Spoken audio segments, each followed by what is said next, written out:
Grew a mustache on my face. Everybody thinks that I'm Tom Selleck, my mustache, it's a craze.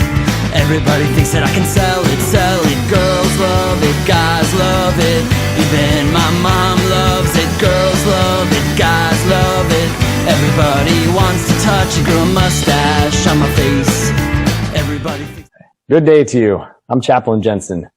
In addition to announcing the group winners whose squadrons will receive the first points of this Commander's Cup season, I have the distinct privilege to read an essay that I wrote in commemoration of our annual Air Force tradition, Mustache March. And what better way to begin a haphazard historiographical essay than with an amusing anecdote about one of the oldest eras of the history of the Earth, the day of the dinosaurs. I once read an article about some fresh scientific discoveries concerning the king of the dinosaurs, aka the Tyrannosaurus Rex. Apparently, we have been misled on the appearance of said king by earlier representations by the likes of Hollywood, reference, Jurassic Park pentology. Upon further research, I was able to obtain a digitally rendered image of what the T-Rex may have looked like. Upon further research, I was able to ascertain that the dawn of time was also a dawn of other things. The mustache. From the trial of mustache up until modern day, the mustache has been a part of our very existence. Upon further research, I uncovered many famous quotes from contemporary history and pop culture that made mention of mustaches. From Mother Teresa to Madame Curie, US presidents to Hollywood, and even some modern day heroes. Feel free to pause your screen for a moment to fully soak up these words of wisdom. You good? Continuing on. As fun as these mustache historical facts are, the purpose of this essay is to discuss the history of Mustache March in the Air Force. But first, a public service announcement. Life is like growing a mustache. From day to day, you don't necessarily see much growth. However, over time, it grows into something of beauty, or not. But either way, it's your mustache. Moving on. Robin Olds. They say he was 7 feet tall, shot down MiGs by the hundreds. He consumed the communist North with fireballs from his eyes and lightning bolts from his R's. His mustache is the Chuck Norris of Air Force mustaches. Rumor was that for that fateful year in Thailand, leading the 8th Tactical Fighter Wing, the Wolfpack, that Robin Olds didn't even have to shave the rest of his face. The mustache did it for him. Robin Olds was a decorated fighter pilot, flying a total of 259 combat sorties and being a triple ace with 16 confirmed kills, spanning his time in Europe during World War II to his days flying the friendly skies over Vietnam as the commander of the Wolfpack. However, he was only credited with 4 air-to-air victories, one short of an ace in Vietnam. It was said that he actually should have had more confirmed kills in theater, but the mustache took down the enemy aircraft before he was able to. Robin Olds was truly the fighter pilot's fighter pilot, which is perhaps why his mustached jaunt in Southeast Asia is commemorated each Air Force March. But why did he grow this iconic upper lip hair-tastrophe? In his own words, one evening, I sat at the bar talking to a young guy named John Harris, who sported a nice, neatly trimmed regulation mustache. I asked him if he thought I'd look good in one. What did I expect him to respond? No, Colonel. Starting that day, I grew my mustache. When it had respectable growth to the edges of my mouth, still correctly trimmed, I decided that the David Niven reference look wasn't for me. What the hey, I'd look a lot better with a full Tommy Byrne type World War II mustache. So it grew well beyond the regulations. What was anybody going to do? Send the Secretary of the Air Force over to knock me out, sit on me, and shave it off? It became the middle finger I couldn't raise in PR photographs. The mustache became my silent last word in the verbal battles I was losing with higher headquarters on rules, targets, and fighting the war. The singularly distinctive facial hair accomplishments of Robin Olds became legend, and his people loved him. The famed upper lip ferret of his had become a symbol and a good luck charm to those under his command.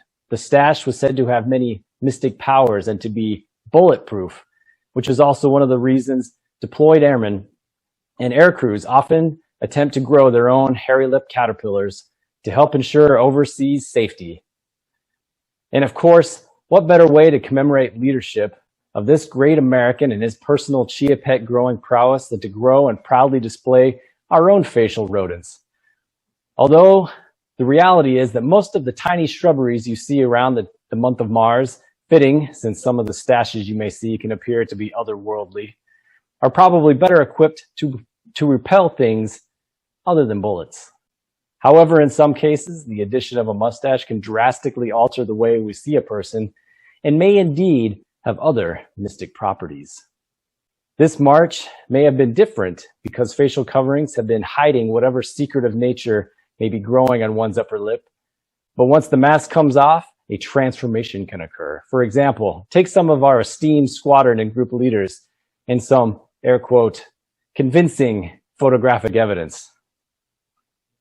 Example 1, Lieutenant Colonel Reynolds from the 9th Intel Squadron.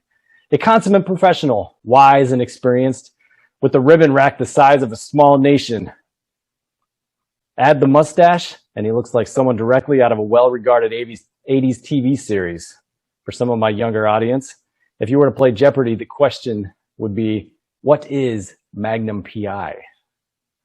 Example 2, Lieutenant Colonel Spicer from the 548th OSS, a man of many talents, with that debonair smile, poise, and charm, +1 mustache, and alakazam. He becomes a magician, conjuring things from a hat. Our very own Lieutenant Colonel Brown from the 48th, cool, calm, collected, a steady ship on uneasy waters. And look at the size of that fish in this obviously not doctored photograph. Did you catch that yourself, sir? Or did the mustache help? And we can't forget the 13th Intel Squadron's leader, Lieutenant Colonel Khan. Stoic, solid, and supremely talented. Have you ever played basketball with him? Thankfully, he did not have his mustache when I played against him last. Ice water. Can you imagine getting the dad look as you're being dunked on? Moving on to our home stretch, we'll turn to our group leadership. Chief Master Sergeant Faria, well loved and respected, and actually quite funny despite this totally non-funny looking photo. Give him a mustache and giddy up. He looks like a genuine cowboy. Lastly, the boss, Colonel Souza, a keen representation of officership, commanderly presence, and military bearing, truly a fine leader for the 548th ISR group over the past 2 years. Addition the mustache and holy smokes, it's the guy from the Colonel's COVID cure and internet sensation. I had no idea we had such a celebrity in our midst this whole time. And now the moment you've all probably very likely been waiting for. This year's illustrious winners and awardees of a very probably widely coveted Commander's Cup Challenge points. We have 4 winners in categories picked by a panel of, air quote, expert judges, i.e. my kids. First category is the best kip from Napoleon Dynamite. 2-time defending champion of the group's creepiest stash and coming in stronger than ever, Senior Airman Hamilton from the 13th.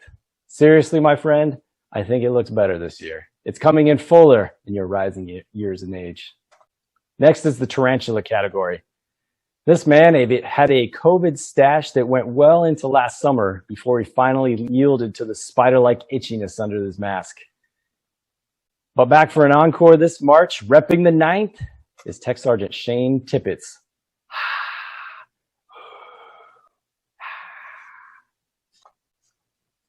Voted most likely to invite you over for tea and crumpets is the highly esteemed, well-known mustache from the group staff, Tech Sergeant Van. He's on his way out soon, and he'll be missed around these parts, not only for that most excellent mustache, but mostly because he's just a good guy. Last and certainly not least, the judge's favorite category, the best Mario. We've seen his upper lip prowess in Marches past, and you may have even caught a glimpse or two in the pre-COVID days. With his bona fide deployment stash, Tech Sergeant Danny Fox. Seriously, check out the bristles on that thing. Alas, now we near the end of one of the longest months of the year, and not simply mathematically because of the number of days. There are social, spiritual, and emotional components to this equation, and close out this ridiculous essay in hair-raising Air Force tradition for yet another year. We ask ourselves, was it worth it? We have seen a side of some of our coworkers that we could have gone a lifetime without seeing and been perfectly all right. Some of us have endured awkward conversations and snap judgments of others in what would otherwise have been benign situations during any other month of the year. Perhaps a sideways glance from another vehicle while at a red light, that awkward moment when you pulled on your mask for a moment to get a drink of water and reveal what's beneath the covers. When outside your house, the retrieving of your trash bin becomes a stash squatch sighting by one of your neighbors. Who else has all but forgotten the comforting embrace of a loved one? So I say again, was it worth it? Thanks for tuning in.